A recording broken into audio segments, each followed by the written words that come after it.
Good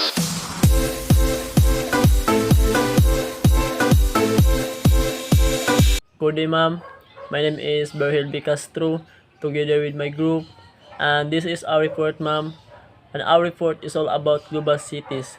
So, when we say or when we talk global cities, unsa man atong mabutang sa atong hunahuna nga global man siya, so dili lang kay nagbuko siya sa usa ka lugar, kundi dili tibuok kaligbutan kay global man siya. So, pangkalahatan. And what is global city? So global city is also known as a power city, world city, alpha city, or world center. So ang usa ka global city day, ma'am, gitawag siya og kanaang power city, world city, alpha city, o world center. So mga example sa mga global city sa laing nasod, example Tokyo, New York, London. So mao siya mga global city sa laing lugar, mga examples. And then diri sa Pilipinas, unsa may mga kuan diri sa Pilipinas, mga global cities nato diri sa Pilipinas, di ba? Nay mga global cities diri sa Pilipinas, Manila City, Cebu City, Cagayan de Oro City, Davao City. Mao lang mga global cities nato diri sa Pilipinas pod. So nganong gitawag na sila og global cities? Gitawag na sila og global cities kay tungod kanay nahimo nga kanaang import o export. So for example, ang Manila na sila kana ang product nga minerals, and then sa Cagayan de Oro City na pud sila product nga kuan kana ang pinya, o ang Cebu City na pud say product nga mangga. Pananglitan kana ang or kana ang kanang Manila City ang ilang product import na to sa laing lugar, so nay mahitabo nga trade or kalakalan. And then ang katopong kanang ato ang giimportan petan ang London mo or ang Tokyo mo pagawas pud sila product sa atoa, for example sa Kenan, so kita mo export pud ta, so nay nahitabo nga trade or kalakalan. So mao to siya gitawag ang kanaang usa ka lugar o global cities tungod kay nay nahitabo nga import ug export or trade or kalakalan. And then a global city is serves that a primary node as a global economic network. So ang global city po ay dili lang kay siya nagserbisyo siya through locally but through internationally pod. And then we proceed to the urban city and the rural city. So unsa may mga kalahian nila ng duha, mga kalahian nila kuan na mga pamilya na mga kinatuna, sige na tog madunggan, pero nganong naman sila difference nga parehas naman sila lugar. So ang urban city di ay mao na siya ang kanaang lugar nga nahimo ng city, like for example Pagadian City, Usami City, Ormoc City. Mao na sila ang mga lugar or mao na sila ang mga lugar nga nahimo ng city, mao na sila ang urban city. Wala sila nahimong global city kundi city ra. Ay ang global city na po gitawag nga highly urbanized cities. So nganong gitawag sila og highly urbanized cities? Tungod kay nahimo man silang global cities. Tungod kay nahimo silang global cities na may nahitabo nga kanaang export ug import. So rural city, unsa may difference ano nila sa kanaang urban? So ang rural city kay kanaang mas lang mga lugar nga wala pa nahimo og kanaang city. Like for example, diri sa Dumingag, sa Pagyon, Midsalip, Josepena, Tambulig, Mulabi, RM, Aurora, most lang mga rural city, mga lugar nga wala pa nahimong city. So mga lugar nga municipality pa sila, ubos pa sila sa city. So unsa may difference ang duha? For example, adto sa urban city, Pagadian City, or diri sa rural city, diri sa Dumingag, unsa may mga wala dadto, unsa may mga naa sa Pagadian City ug wala diri sa Dumingag, di ba? Dadto sa Pagadian City kay nay mga dagko nga mall, mga daghan nga mga establishment, mga sakto nga terminal, nay pantalan, nasay dagat. And compare diri sa kanaang Dumingag nga wala kayoy mga establishment, walay mall, walay sakto nga terminal, walay pantalan, ug labaw sa tanan walay dagat. And then unsa pa gyud ito makita, di ba? Dadto sa kanaang urban city sa Pagadian kay kanaang daghan kay mga opportunity nga trabaho dadto nga atong makita compare diri sa mga rural city nga kanang wala kaayo. Then if nga ang na-investment nga mahitabo, di mo ginamalikayan kina mo ginamang ana pananglitan ang isa ka investor mo invest sila sa usa ka lugar. For example, diri sa Dumingag mo invest la diri og mall nya tan-aw nila nga ang panginabuhian sa mga tawo diri kay kana ang kasagaran pag umara nya makwarta kay mga 3 months after pa nya unahuna nila if kana mo invest la diri.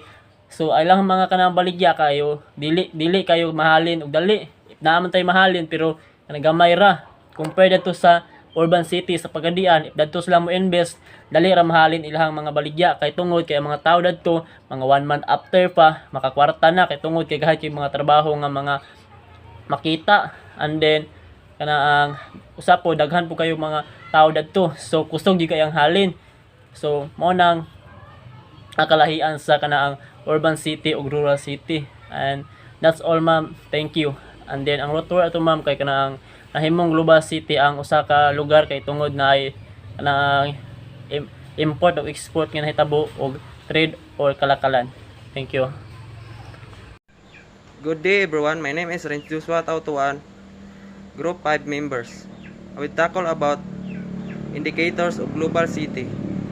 Attributes of global city: economic power, economic opportunities, center of authority, center of political influence, and center of higher learning and culture. Economic power is a crucial determinant of the global city because it attracts not only business but also the individual from the other country. Economic opportunities: social and economic opportunities such as good school, stable job, and social network are foundational to achieve long and healthy life. This opportunity affect our ability make healthy choose and afford medical care and housing and manage stress.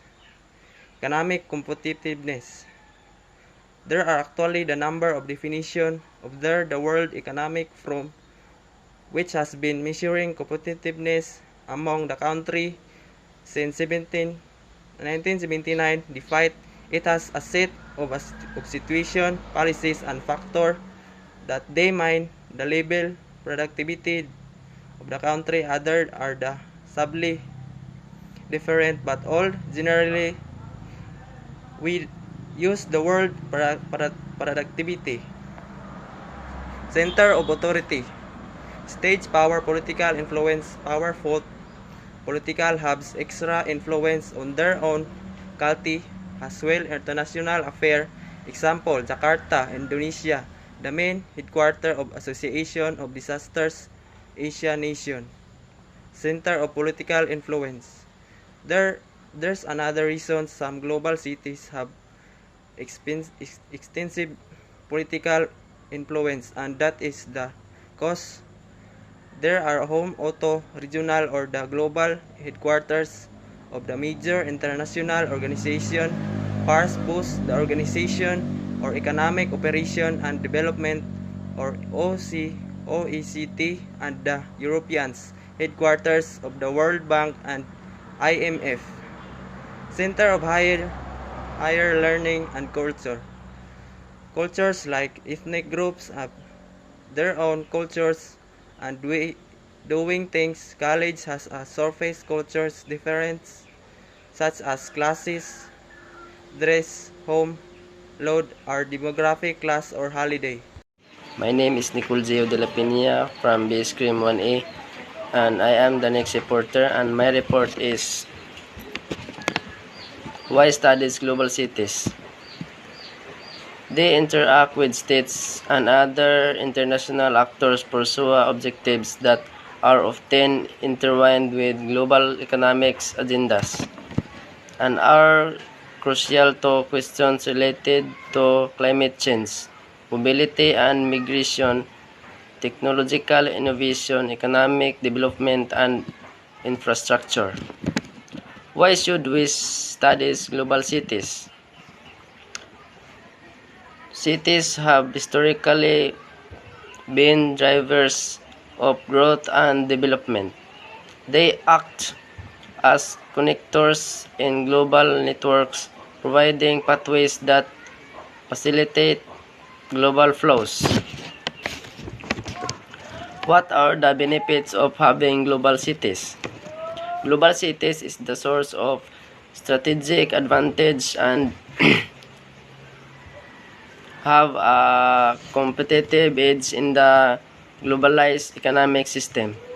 It plays a major role in the world economic because it creates a stable government, strong trading links, and a powerful economic. Global cities can attract wealth and open jobs and opportunities for innovation. Global cities plays an increasingly important roles at the global and regional level, from Asia to Africa, from South and North America to Europe. Large urban centers enjoy significant competitive advantages and serve as primary nodes in the globalized economic system. What are the most important to be a global cities? The criteria of a global cities have varied over time and depending on the source. Common features include a high degrees of urban development, a large population, the presence of major multinational companies, a significant and globalized financial sectors will develop a internationally linked transportation. Good afternoon, ma'am. I am Rizame Mamanda. The topic that assigned to discuss the challenges of global cities. Global cities also have their undersides. They can be sites of great inequality and poverty as well as tremendous violence. Global cities create winners and losers. Denser settlement patterns yield energy savings. Apartment building, for example, are more efficient to heat and cool than detached suburban house in cities with extensive public transportation system. People tend to drive less and it's thereby courts. So global city also their undersides. So like broader process of globalization, global cities create winners and losers, and global north and global south, their inequality parent camp and between the rich and country poor country. Denser settlement patterns yield energy savings. Apartment building, for example, are more efficient to heat and cool than detached suburban house. So pag sinabi natin dense, it means compact or crowded, or kapag daw na masikip ang isang settlement, may advantage pala siya because nakapag-yield siya ng energy savings. Therefore, crowded settlement gives an energy savings. Example, yung mga apartment, di ba mostly ng mga apartment masisikip lang, but then may advantage yung ganitong setup because it's more efficient to heat and cold, unlike or sub or bed house. So ano bang ibig sabihin ng sub or bed house? We can associate yung mga sub or bed house residential to houses, parang subdivisions. Di ba ang mga subdivisions medyo maluluwag pa or may mga space pa rin. Unlike sa apartment, masisikip siya. In cities with extensive public transportation system, people enter thereby carbon emissions. Examples, New York. Sa dami ng transportation system sa New York, mababa lang ang kanilang carbon flat brain. What do you mean of carbon flat brain?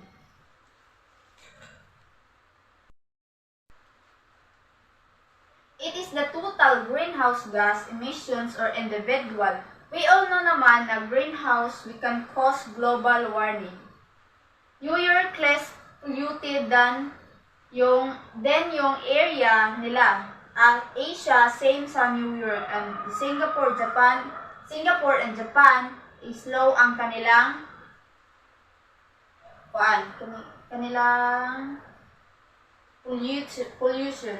But we have to remember, not all cities as dense as New York or Tokyo. So unlike sa Los Angeles, mas prefer nilang gumagamit ng private vehicle. Siyempre, kung may vehicle or sariling sasakyan, but individuals ng consume ng gas. Therefore, naka-contributed siya ng pollution. Pag sinabi nating urban cities, yan pag sinabi nating rural, probinsya, or barrio. Cities only covered 2% of the world land mass, but they consume 78% of global energy. Therefore, its carbon or emissions must be cut to prevent global warming.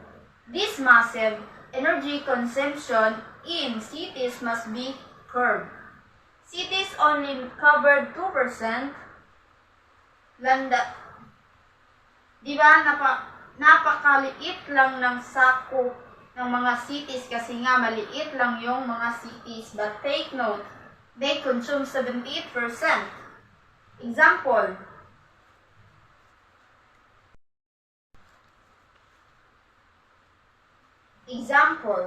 marami. Morning, ma'am. I'm Mercy A. Bagongong, and this is my topic about global city and the poor. Massive inequality was very pronounced in cities.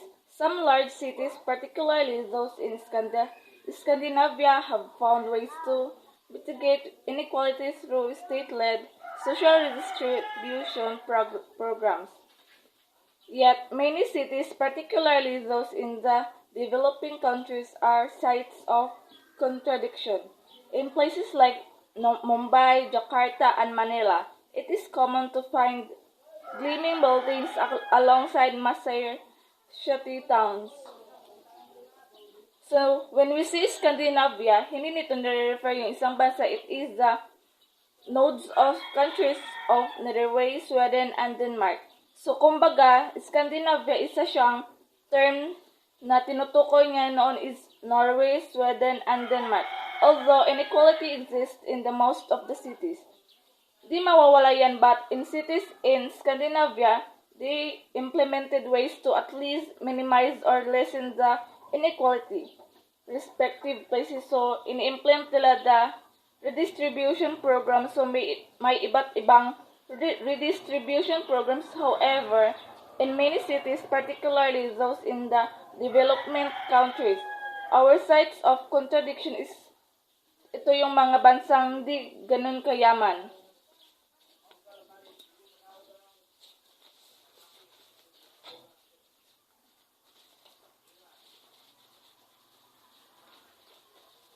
And then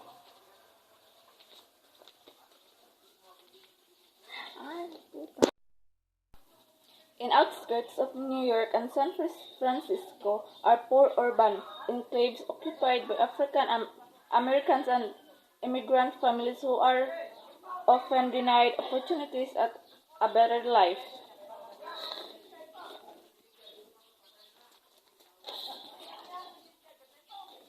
Itong mga African and American na ito, they are being forced move further away from their cities, of course, as easy attacks, more a capital future residents, yung mga presyo ng mga bilihin nagtataas din, no? Choice these poor residents to relocate and far away to look for a place na cheaper ang prices ng mga bilihin, and this phenomenon once we called gentrification.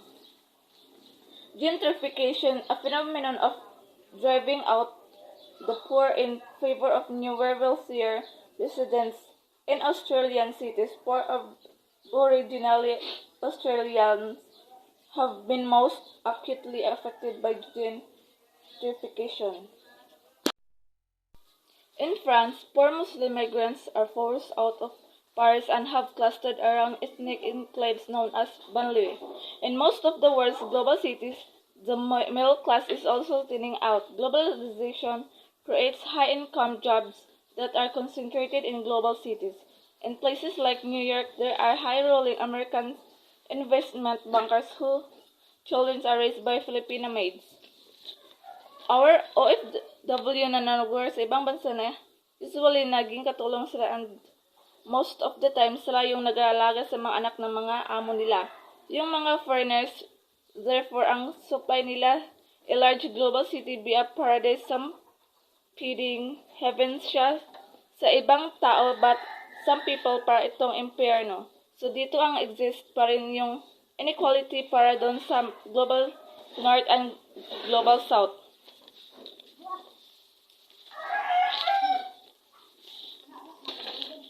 Global cities are sites and mediums of globalization. They are material representations of phenomenon. Through them, we see the best of globalization. They are places that created exciting fusions of culture and ideas. They are also places that generate tremendous wealth. However, they remain sites of great inequality where global servants serve global entrepreneurs. Positive and negative effect of global cities. The positive effects of global cities or advantage. So there are many advantages if you living in the cities. First, yung better medical facilities nila, yung kanilang hospital ay advance po ang kanilang mga gamit. At of course, pag sa cities ka, marami kang trabahong mapag-a-applyan. At pag sa cities, marami ka rin pong magandang pasyalan na pupuntahan at hindi ka po mabuboring. And the negative effects of global cities or disadvantage is marami pong mga disadvantage if you living in the cities, like overcrowded yung lugar or cities. Then higher noise level kasi maraming mga sasakyan. And then higher cost, maraming mamahalin ang bilihin sa cities, lalo na pag at saka yung higher crime rate, marami pong krimen na nangyayari sa cities. And that's all. Thank you.